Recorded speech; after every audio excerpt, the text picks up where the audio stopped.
నిమిషాలలో నొప్పి లేకుండా వేడికోస్ వెయిన్ చికిత్స. ఆవేశ హాస్పిటల్, హైదరాబాద్. నమస్తే రమగారు. నమస్తే జయ. రమగారు మంచి మంచి స్టోరీస్ చెప్తున్నారండి. బా వినేకి ఎంత బాగున్నాయో. ఇంకొక స్టోరీ ఏదైనా చెప్పండి అండి. కొంచెం పెద్ద కథ చెప్దాం. అట్లని జనరల్గా మనం బ్రహ్మ రాసిన రాత, బ్రహ్మ వేసిన ముడి, బ్రహ్మ ముడి ఇలాంటివి వింటాం కదా. పెళ్ళిళ్ళు అలా అవుతాయి. ఏమిటో ఒక సంవత్సరం సంబంధం చూస్తారు, వద్దనుకుంటారు. పిల్లకి నచ్చదు, పిల్లాడికి నచ్చదు. మరుసటి సంవత్సరం, మూడో సంవత్సరం మళ్ళీ అదే సంబంధం వచ్చి ఆ పెళ్ళి అవుతూ ఉంటుంది. అవును, అప్పుడప్పుడు చూస్తాం కనెక్ట్ అవుతారు అలా. జాతకం కుదరలేదు అనుకున్న వాళ్ళు కూడా మళ్ళీ పెళ్లి చేసుకున్న వాళ్ళు కొంతమంది కనపడతారు. రాసి పెట్టి ఉందన్నమాట. అదేదో ఊరు నుంచి, ఏదో ఊరు, మాకు ఇక్కడ సుబ్రహ్మణ్య గారిని పురోహితులు ఫ్రెండ్స్, అక్క వాళ్ళ ఇంటికి వస్తారు బాగా. ఆయన యూపీ వెళ్ళి ఒక యూపీ బ్రాహ్మణ అమ్మాయిని పెళ్లి చేసుకున్నారు. వాళ్ళు హిందీలో మాట్లాడుకుంటుంటారు. మన పద్ధతిలేనమ్మా అన్నీ అంటారు, కానీ అక్కడ ఆవిడని చేసుకున్నారు పనిమాల. ఆయన చాలా హ్యాండ్సమ్, మంచి కుటుంబం, పెద్దది, చక్కగా ఉండేవారు, పెద్దవారు బాగా, నాకంటే పెద్ద ఆయనే. సడన్గా వెళ్ళి అక్కడికి వెళ్ళి చేసుకున్నారు. వాళ్ళ కుటుంబంలో అందరూ వెళ్ళారు, ఈయన ఒకడికే అక్కడ పెళ్ళైంది. రాసి పెట్టి ఉందన్నమాట. అంతే కదా రమగారు. అక్కడి నుంచి రాసి తెచ్చుకున్నాను అంటుంటారు ఆయన. ఎప్పుడైనా మాట్లాడినప్పుడు అది గుర్తొస్తుంటుంది అనమాట. ఎక్కడి నుంచో చేసుకుంటాం పెళ్ళిళ్ళు ఎలాగో అయిపోతాయి. అసలు ఈ సంబంధం వీళ్ళకి ఎలా వచ్చింది అలాంటివి కూడా అనిపిస్తాయి విచిత్రంగా. బ్రహ్మ రాసిన రాతని, బ్రహ్మ వేసిన మూడని చెప్తాం. ఆ బ్రహ్మ వేసిన ముడి కథ అనమాట ఇది. పూర్వం ఓ రాజుగారు ఉండేవారు. ఆయనకి లేక లేక ఒక అపురూప సౌందర్యవతి అయిన పిల్ల పుట్టింది. మాధవి అని పేరు పెట్టారు. బాగుండేది, అంటే ముట్టుకుంటే మాసిపోతుంది అనిపించేది. దాదులు కూడా అందంగానే ఉండాలి ఆ పిల్లని చూసుకోవటానికి. మామూలు వాళ్ళు అంటుకుంటే పిల్ల పాడైపోతుంది అలా అనిపించేది.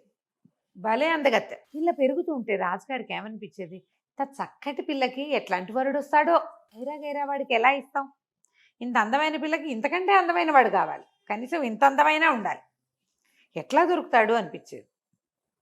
పిల్ల కొంచెం పెద్దది అవగానే ఒక 12 ఏళ్ళు వచ్చేసరికల్లా పెళ్లి సంబంధాలు చూడడం మొదలు పెడతారు. పాత రోజుల్లో అలాగే చేసేవాళ్ళు. ఆ రాజకుమారులు, ఈ రాజకుమారులు ఫోటోలు వస్తే ఈయనకి ఒకళ్ళు నచ్చేవాళ్ళు కాదు. అదేమిటి వీళ్ళు ఎలా ఉన్నారు, వాడికి ఆ ముక్కులా ఉంది, వీళ్ళకి కనుబొమ్మలు బాగోలేదు, వాడు ఏమిటో క్రూరంగా చూస్తున్నాడు, పిల్ల సాత్వికురాలు, పిల్ల అందగతే, అలా అనిపించేది. ఎలా పెళ్లి దిగులు పట్టేసింది ఆయనకి. ఆ వచ్చినవాడు రాజు అవ్వాలని బెంగ కాదు, ఇంత అపురూప సౌందర్యవతికి తగినటువంటి జగదేక వీరుడు కావాలి, వీరుడు కాదు అందగాడు కావాలి ప్రధానంగా. ఇక కుదరటల్లా. అయితే ఏమైంది, మంత్రి గారు అన్నారు, అదేంటి ప్రభు, రాజకుమారులే కావాలని ఎక్కడుంది, మామూలు వాళ్ళలో అందగాళ్ళు ఉండరు, ఎవరో ఒకళ్ళని చేసుకుందాం, మన పిల్లని చేసుకుంటే మా వాడే మన రాజు, ఏం పర్వాలేదన్నాడు. అక్కడి నుంచి ఊళ్ళో అందమైన యువకుల ఫోటోలు తెప్పించడం మొదలెట్టారు. వీడు అందగాడు, వాడందగాడు అంటే ఎవడందగాడు, ఈయనకి ఎక్కేది కాదు. ఎడు చూసినా కూతురే అందంగా కనపడేది. దిగులు పడుతూ ఉండేవాడు, చూస్తూ ఉండేవాడు. అయితే ఏమైందట, ఒకనాటి రాత్రి ఆయనకి కల్లో బ్రహ్మదేవుడు కనిపించాడు. ఎందుకు నాయనా దిగులు పడుతున్నావు, మీ అమ్మాయికి కావలసిన ముడి ఏనాడో వేసి ఉంచాను, వాడి పేరు ఫలానా పిల్లవాడు, వాడి పేరు అని పేరు చెప్పాడు. ఈయనకి బ్రహ్మదేవుడు ఏదో ముడేసి ఉంచాడని అర్థమైంది. అక్కడి నుంచి మంత్రితో చెప్పాడు, నాకు ఒక కాలు వచ్చింది, బ్రహ్మదేవుడు కనపడ్డాడు, ఆయన్నే స్వయంగా చెప్పాడు, పిల్లకి ఒక ముడి వేసి ఉంచాను, దీనికి తగిన వరుడు పుట్టాడు అని వాడి పేరేదో చెప్పాడయ్యా, నాకు సరిగ్గా అర్థం కాలేదు, ఈసారి మళ్ళీ బ్రహ్మదేవుడిని ప్రార్థిస్తానని కొంతకాలానికి రోజు అడగ్గా మళ్ళీ ఒకరోజు కలొచ్చింది. నిన్ను దిగులు పడద్దన్నానా, కురవరట్టుతో మీ అమ్మాయి పెళ్ళి అవుతుంది అన్నాడు బ్రహ్మదేవుడు. పేరేమిటి, కురవరట్. అదేం పేరు, విచిత్రంగా ఉంది. కానీ ఈ విచిత్రమైన పేరుని ఈయన పెట్టుకున్నాడు, గుర్తుపెట్టుకున్నాడు. అక్కడి నుంచి మంత్రికి చెప్పాడు, పేరు చూడు వింతగా ఉంది, రాజుల్లో ఎలా ఉండే, వీరసింహుడు, ఆ సింహుడు, ఈ సింహుడు ఉండాలి, ఏదో ద్వారకానాథుడు, మిథిలానాథుడు అలా నాథులు ఉండాలి, నాథులు కాదు, సింహులు కాదు, ఈ కురవరట్టు పేరేమిటి. అక్కడి నుంచి మంత్రికి ఇంకొక ఐడియా వచ్చింది, మనం ఓ పని చేద్దామండి, మరి మన గూఢచారులు వాళ్ళు వీళ్ళు ఉంటారా, కొంతమంది మనకి వీళ్ళు కూడా ఉంటారంటే ఊళ్ళల్లో తిరిగేవాళ్ళు, సంచారానికి వెళ్ళేవాళ్ళు, అందరినీ పిలిచి విచిత్రమైన పేర్లు ఎవరివైనా కనబడితే రాసుకురండి, ఆ విచిత్రమైన ఫలానా పేరు వాడు ఏ ప్రాంతం వాడో గుర్తుపెట్టుకుని రాసుకురావాలి మీరని చెప్పారు. వీళ్ళ దగ్గర ఉన్న పేరేమిటి, కురవరట్ చెప్పారు. వాడు సంవత్సరాలు తిరిగే తర్వాత ఒకడు వచ్చాడు, ఈ కురవరట్టు పేరు అది రాసుకొచ్చారు వాళ్ళు, లిస్ట్ అంతా రాసుకొస్తే వీళ్ళ దగ్గర పేరు ఉంది కానీ ఈ పేరు వాళ్ళు చెప్పల, వాళ్ళని లిస్ట్ రాసుకురమన్నారు. ఆ వచ్చిన లిస్ట్ అంతా ఏడాది తర్వాత మొత్తం చూస్తే అందులో కురవరట్టు కనపడింది. అమ్మో ఇంకేముంది, మనవాడు దొరికేశాడని, అరే అబ్బాయి ఎవర్రా ఈ లిస్ట్ రాసుకొచ్చిన వాడు అని ఆ లిస్టు చేసినటువంటి సంచార జాతి వాడిని పిలిచారు. వాడు ఫలానా అరణ్యంలో నుండి ఒకవైపు ఒక కోయి జాతి కుర్రవాడు, వాడు చెట్లకి పళ్ళు గిళ్ళు అన్నీ కోసేస్తాడు బ్రహ్మాండంగా. వాడి పేరండి కురవరట్టు అనగానే ఆయన ఎక్కడ ఏమిటి అన్నీ కనుక్కొని రాజుగారి దగ్గరికి పరమానందంగా పరిగెత్తాడు. మన కురవరట్టు దొరికేశాడు, నేను అక్కడికే వెళ్తున్నాను, ఒక అరణ్యంలో బిల్ల జాతి బట్ట, బిల్లుడో కోయడో మనకు పర్వాలా, వాళ్ళు మనలాంటి వాళ్ళే, కుర్రాన్ని తీసుకొచ్చి రాజుని చేసుకుంటాం అని చెప్పి బయలుదేరాడు. తీరా వెళ్ళాక ఆయన చాలా దిగాలుగా వెనకొచ్చాడు వాడిని వెంట పెట్టుకుని. వాడు సన్నగా నల్లగా అట్టలు కట్టిన జుట్టు, పరమ అప్పుపక్షిలాగా ఉన్నాడు, బక్కగా సన్నటివాడు బక్కటివాడు. వాడిని తెచ్చి క్షమించాలి ప్రభు, పేరైతే సరిపోయింది కానీ ఆకారం సరిపోలేదు, వీడేమిటో ఇలాగా మరీ అక్కుపక్షిలాగా ఉన్నాడు, పేరు మాత్రం బ్రహ్మదేవుడు చెప్పిన పేరే అనగానే రాజు కొళ్ళు మండిపోయింది. ఏది వాడు నాకు చూపించన్నాడు. తీసుకొచ్చి చూపించేస్తారు కదా, ఆయన నిర్ఘాంతపోయాడు. వీడా కనీసం రాజకుమారి వెళ్ళే దారిలో దీపం వెలిగించడానికి కూడా పనికిరాడు వీడు. రోడ్డు మీద దీపాలు వెలిగిస్తారు సైనికులు, దీపం వెలిగించే సైనికుడు పోస్ట్ కూడా పనికిరాడు. వాళ్ళు కూడా హ్యాండ్సమ్గా ఉన్న వాళ్ళే ఉన్నారు మన దగ్గర. వీడికి ఎట్లా ఇచ్చి పెళ్లి చేస్తామమ్మా, ఏం చేస్తాం మంత్రి, మనం ఓ పని చేయి, వీడిని తీసుకెళ్ళి చంపేయి. అయ్యో, బ్రహ్మదేవుడు మూడేంటో చూద్దాం, వాడు కనుక బతికే ఉంటే మన కర్మగాలి, బ్రహ్మదేవుడు మూడేసానని చెప్పాడు, మళ్ళీ వీడు మొగుడైపోతాడేమో మన పిల్లకి, వీడిని సంహరించమన్నాడు. కోపం వచ్చింది రాజుకి. బ్రహ్మదేవుడి ముడి ఆయన ఐడియా ఏమిటో చూద్దాం, పెద్ద కల్లో వచ్చి చెప్పాడు. 2 సార్లు వచ్చాడు, 2 సార్లు కురవరట్టు పేరు చెప్పాడు. ఈ దేభ్యం వాడికి ఇవ్వడానికి ఇంత అందమైన పిల్లని పెంచాం, చంపేసే అన్నాడు. అనగానే వాడు మంత్రి గారు నిర్ఘాంతపోయాడు. వాడిని పంపేయి అంటే బాగుండేది, చంపేయమంటే బాధగా ఉంది, నచ్చల. సరే అడవిలోకి తీసుకెళ్ళి చంపేద్దాం అనుకున్నాడు. వెంట పెట్టుకు తీసుకుపోయాడు. ఇప్పుడు ఎవరికైనా వీడిని సంహరించండి అని చెప్తే కారణం చెప్పాలి. ఆ పని తనే స్వయంగా చేద్దాం నమ్మలేక చేద్దాం అనుకున్నాడు. అడవిలోకి వెళ్ళేసరికల్లా, అడవిలోకి వెళ్ళగానే వాడికి అలవాటు కదా, వాడు ఆ చెట్టుకి ఈ చెట్టుకి కాయలన్నీ కోసి మంచి దోరకాయలు తీసుకొచ్చి ఈయన చేతిలో పెట్టాడు. ఈయనకి ఇంకా బాధేసి, వీడు మంచివాడు పాపం, పిచ్చి మీద వాడిని చంపుతున్నానని అర్థం కాల. ఈయనేమో వాడిని ఏమంటారు ఎన్కౌంటర్ చేయడానికి తీసుకుపోయాడు. వాడు పోయి జేబుల నుంచి బిస్కెట్లు చాక్లెట్లు తీసిస్తే ఎన్కౌంటర్ చేసేవాడికి ఎలా ఉంటుంది, బాధ అనిపిస్తుంది. బాధగా ఉంది ఆయనకి. ఏం చేయాలి అని అలా అడవిలో నడుస్తూ ఉంటే వాడి మాటలు, వాడి కబుర్లు చెప్పడం, తేనె తాగుతారు అయ్యగారు, ఆ పైన ఉందండి అంటే దాని నిండా ఇన్ని తేనెటీగలు. వాడు క్షణాల్లో కోతిపిల్లలాగా పైకెక్కేసి శుభ్రంగా ఒక ఆకుదొప్పలో ఇంత పిండుకుని తీసుకొచ్చి ఇచ్చాడు. మరీ బాధ అనిపించింది, వీడిని చంపకూడదు, ఏం చెయ్యాలి, కానీ వీడిని బతికించి ఉంచితే కష్టం, చేత్తో చంపటం ఇష్టం లేదు. వాడి కోసిన పండు తిని వాడు తెచ్చిన తేనె తాగి వాడిని చంపచ్చా. ముందుకు నడిచి వెళ్తుంటే ఆయనకి దూరంగా ఒక కొండ కనపడి, ఆ కొండని వాసుకి కొండ అంటారు. అది కొన్ని సర్పాలకి ఆలవాలమని ఆ కొండెక్కిన వాళ్ళకి అక్కడితో పెద్ద తటాక ఉందని చెప్తారు. సర్పాలు ఉంటాయని, వాసుకి అనే మహాసర్పం ఆ వాళ్ళని భక్షించేస్తుందని కథలు చెప్పుకునేవాళ్ళు. అది నిజమో కాదో ఎవడికి తెలీదు. ఆ కొండెక్కి దిగొచ్చిన వాడు ఎవ్వడూ లేడు. ఈయన అన్నాడు, అరే అబ్బాయి నాకు ఓ పని చేస్తావరా అన్నాడు. కురవరెట్టు చేస్తానండి, మీరు ఏం చెప్తే చేస్తాను. అయితే ఓ పని చేయి, ఆ కొండెక్కు. ఆ కొండ మీదకి ఎక్కాక పెద్ద తటాకం ఉంది. ఆ తటాకంలో లోపల ఇసుక గులకరాళ్ళు ఉంటాయి. 2 సంచులు ఇచ్చాడు. ఈ సంచి నిండా గులకరాళ్ళు, ఈ సంచి నిండా ఇసుక పట్టుకురా. మరి ఇదిగో ఈ కాసు ఉంచుకో, ఊరికే వాడు ఎలాగూ చచ్చిపోతాడు పాపం, ఆశ పెట్టడానికి ఓ బంగారు కాసు చేతిలో పెట్టి తన ఉంగరం తీసి వాడి వేలికి పెట్టాడు. మీరు ఇక్కడే ఉంటారండి అయ్యగారు, నేను వెళ్ళొచ్చేదాకా అన్నాడు. వద్దులేని వద్దని ఉంగరం పెట్టాడనమాట. ఉంగరం పెట్టి నేను వెళ్ళిపోతా, నువ్వు ఇందాక మన నగరంలో కలుసుకున్నాను చూడు, రాజుగారి దగ్గరికి వెళ్ళావు, అక్కడ ఉంటా. నువ్వేం చేస్తావంటే నువ్వు మెల్లిగా ఎక్కాలి కదా, ఇదంతా ఎక్కాలి, ఆ పని చెయ్యాలి, అదంతా దిగాలి, ఎప్పటికవుతుంది అదంతా, నేను వెళ్ళిపోతా వెనక్కి. ఉంగరం ఉంది కాదు, నువ్వు వచ్చి ఉంగరం చూపిస్తే నా దగ్గరికి తీసుకొస్తారు ఎవరైనా. అవి చాలా మంచివి, అవి వాడుకోవటం కోసమే నిన్ను తీసుకొచ్చా, నువ్వంటే చూడు అడవిలో బాగా తిరుగుతున్నావు కాదు అని వాడికి చక్కగా ముద్దుగా చెప్పాడు. వాడు అట్టగానండి దానిదేముంది నేను వెళ్తాలేండి అన్నాడు. ఈయన గుర్రం వేసుకుని వెనక్కి వెళ్ళిపోయాడు. మన కురవరట్టు కొండెక్కటం మొదలుపెట్టాడు. కొండెక్కి ఎక్కి ఎక్కి ఎక్కి ఎక్కి మొత్తానికి 3 రోజులు కొండెక్కేశాడు. ఎక్కితే పెద్ద తటాకం ఉంది. వీడు ఆ తటాకంలోకి దిగాడు. వాడు అప్పటికే 3 రోజుల నుంచి కొండెక్కుతున్నాడు. దొరికిన కాయ కసలు వాళ్ళ జీవితాలు అవే, కొండవాళ్ళు కదా, వాడు కోయపిల్లవాడు, వాడికి అదే అలవాటు. తేనె దొరికితే తాగేస్తాడు, తటాక ఎక్కడైనా సెలయేళ్ళు కనపడితే ఆయన నీళ్లు తాగుతాడు, ఓ పండో కాయో కోసుకొని తింటాడు. వాళ్ళకి తెలిసినన్ని కాయలు పళ్ళు మామూలు వాళ్ళకి తెలియవు. ఆకలి లేదు వాడికి, కానీ కొండెక్కటంలో చెమటలు పోసి విసగటగా ఉంది. స్నానం చేద్దామనిపించింది. సరే తటాకంలో ఎలాగూ ఆయన అవి తీసుకురమ్మన్నాడు కదా అని ఆ తటాకంలోకి దూకాడు. పెద్ద తటాకం, చల్లటి నీళ్ళు, లోపలికి వెళ్తే అడుగునంతా ఇసుక రవ్వ రవ్వ రవ్వగా చేతికి తగులుతోంది. బోల్డ్ అన్ని రాళ్ళు ఉన్నాయి దాని నిండా ఆ తటాకంలో. వీడు హాయిగా కరువు తీరా స్నానం చేసి ఈతలు కొట్టి మరి గులకరాళ్ళు సంచి నిండా వేసుకున్నాడు. ఇంతవి అంతవి ఇంతవి అంతవి ఎన్ని రాళ్ళు, ఇంత సంచి అది. ఇసుక ఒకదాని నిండా పోసుకున్నాడు. నీరంతా చేసాడు. అందులోంచి బయటకు వచ్చాడు. వాడికి వస్తుంటే అనిపించింది వాడు నల్లటి సన్నటి చేతులు ఏమిటో పచ్చగా మారిపోయినట్టు అనిపించింది. చేతులు రంగు మారిపోయినాయి. ఆ నీళ్ళు ఏమైనా పవర్ఫుల్ అయి ఉంటాయి, వాటికి ఏదో శక్తి ఉంది. మంత్రి గారు అక్కడ పెద్ద రాజుగారి దగ్గర పెద్ద అధికారి, ఆయన నువ్వు అడిగాడంటే వీటికి ఏదో మహత్యం ఉంది, అందుకే అడిగాడు అనుకున్నాడు. దిగొచ్చాడు.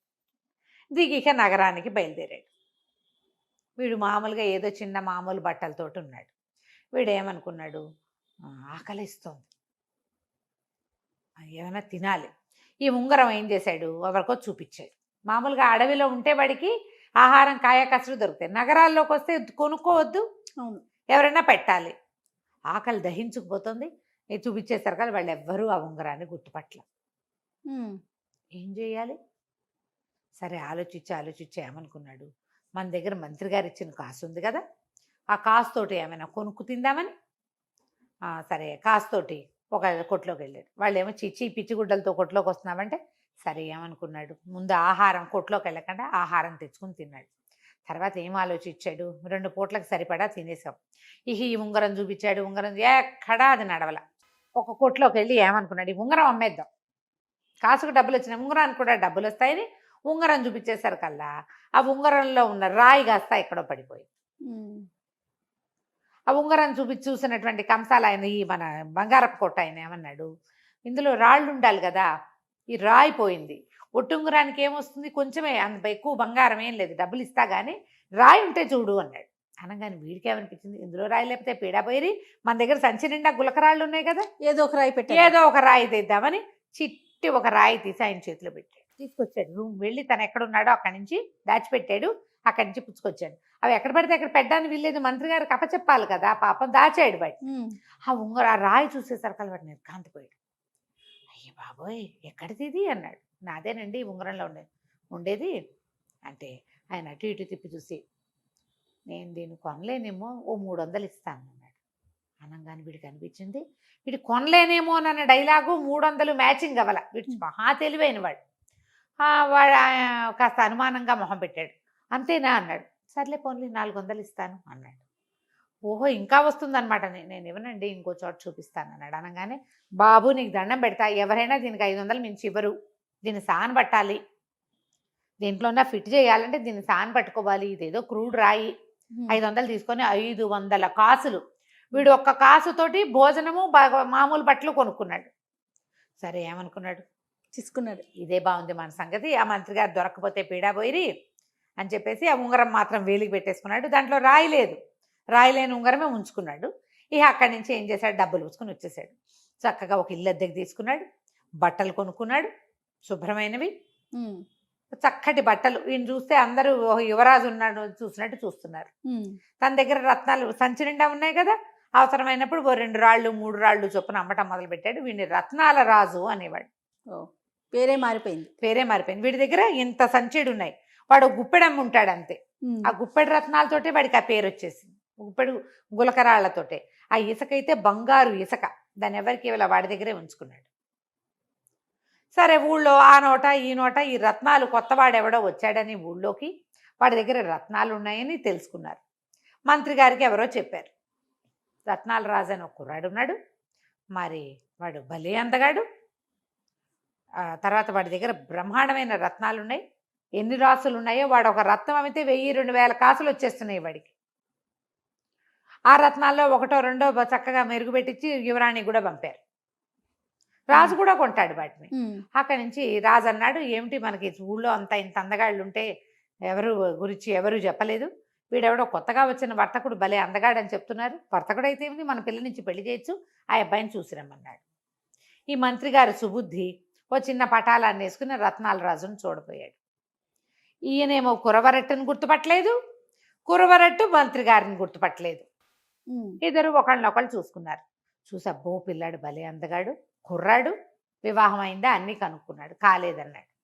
అనగానే ఈయన ఏం చేశాడు, మళ్ళీ పరిగెత్తుకుంటూ రాజు దగ్గరికి వెళ్ళాడు. సుబుద్ధి చాలా బాగున్నాడండి, ఏ ఊరు ఏమిటి ఇంకా వివరాలు కనుక్కోలేదు, వివాహం అయితే కాలేదు, చూడ్డానికి అందంగా ఉన్నాడు, పెద్ద ఇల్లు తీసుకున్నాడు, డబ్బు ఉంది వాడి దగ్గర, లేకపోతే పీడాబైరి మనం చేసుకుంటాం, లేకపోతే లేదనుకో నష్టమే ఉంది, రాకుమార్తెను పెళ్లి చేసుకుంటాడు కదా, చాలా బాగున్నాడు, అసలు 2 కళ్ళు చాలా అంత అందంగా ఉన్నాడు అన్నాడు. అనగానే రాజు అన్నాడు, ఓకే పిల్లనిచ్చి పెళ్లి చేసేద్దాం, నువ్వు చూసావు కదా నేను చూసినట్టే. అయ్యో రాజుగారు మళ్ళీ మంత్రి గారు సాయంకాలం అయ్యేసరికల్లా పెద్ద పటాలన్నీ అంతఃపుర కాంతల్ని కూడా కొంతమందిని వెంట పెట్టుకుని మంది మార్బలంతో పసుపు కుంకాలు పళ్ళు స్వీట్లు నగలు నాణ్యాలు బట్టలు అన్నీ మోయించుకుని తీసుకెళ్ళి నాయన నువ్వు ఎంతో చక్కటి పడివి, నువ్వు చాలా బుద్ధిమంతుడు అని వ్యాపారస్తులంతా చెప్తున్నారు, మా రాజుగారికి మహాద్భుత సౌందర్యవతి అయిన మాధవి అనే కూతురుంది, మా రాకుమార్తెని నీకు ఇచ్చి పెళ్లి చేయాలని భావిస్తున్నావు, మా రాజుగారు కూడా సుముఖంగా ఉన్నారు, నీ పేరు మీ ఊరు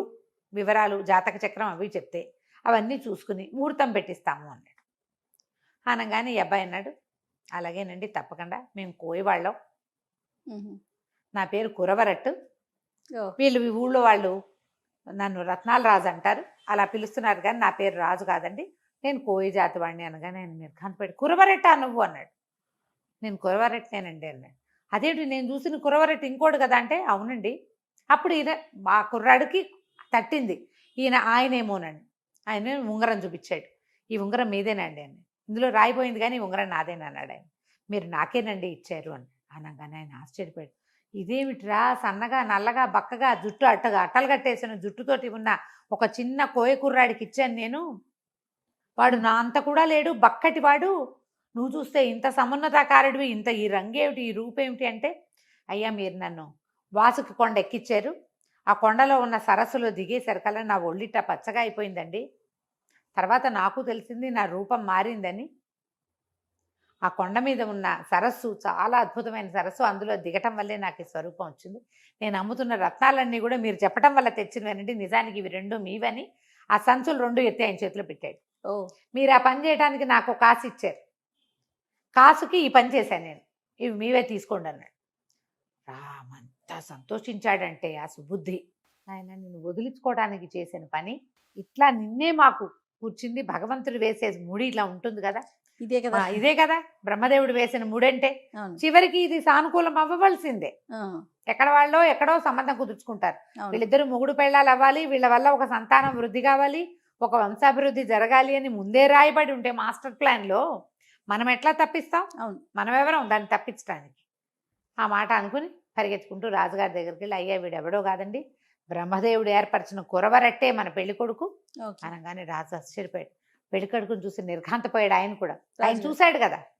ఇక సంతోషంగా రాజకుమార్తె మాధవిని కురవరెట్టికిచ్చి పెళ్లి చేసేశారు. తను తెచ్చుకున్న వజ్రాలు ఆ ఇసుకతోటి అతను పరమ సంపన్న గృహస్థుగా వాళ్ళ కుటుంబంలో వాళ్ళని కూడా కొంతమందిని ఎవరినో తెచ్చుకున్నాడు, హాయిగా కాలం గడిపారు. కథ కంచుకు మనం ఇంటికి. భలే ఉందండి, చిన్న కథ అయినా బాగుంది. నమస్తే. నమస్తే.